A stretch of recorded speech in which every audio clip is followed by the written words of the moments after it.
বর্তমানে বাংলাদেশের মানুষ প্রচণ্ড মিথ্যা কথা বলে। দ্বিতীয় কথা হলো যে ঢাকা শহরে অনেক অলিগলি আছে বা বিভিন্ন জেলাতে অনেক অলিগলি আছে, সেখানে মানুষ খুঁজে পাওয়াটা খুবই দুষ্কর।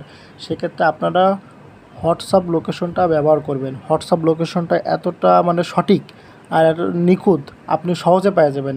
মাত্র 2টা থেকে 3টা ক্লিকে আপনি সহজে পেয়ে যাবেন। এই জন্য আপনি প্রথমে হোয়াটসঅ্যাপে আসবেন। হোয়াটসঅ্যাপে আসার পরে দেখেন এখানে গোল একটা দাগ আছে, এখানে ক্যামেরার পাশে ক্লিক করলেন।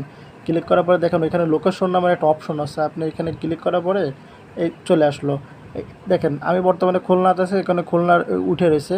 তো এইখানে লেখা আছে সেন্ড ইওর কারেক্ট লোকেশন, তার মানে একদম ঠিক এইখানে ক্লিক করলেন, চলে গেছে সাথে সাথে। কয়টা? মাত্র 2টা থেকে 3টা ক্লিক করা লাগছে, এর মধ্যেও চলে গেছে। এখন যে ব্যক্তি ওইখানে ঢুকবে, তো ওইখানে যদি ক্লিক করার সাথে সাথে ওই ব্যক্তিটা কোথায় আছে একদম পুরো লোকেশনটা একদম পেয়ে যাবেন, একদম সম্পূর্ণ লোকেশনটা পেয়ে যাবেন। এই হোয়াটসঅ্যাপের লোকেশনটা এতটা নিখুঁত এবং সূক্ষ্ম, যা আপনি যে কোনো অলিগলি সহ প্রত্যেকটা জায়গায় আপনি সহজে খুঁজে পাবেন। আর ঢাকা শহরে এত পরিমাণ অলিগলি আছে যা খুঁজে পাওয়াটা বড় দুষ্কর।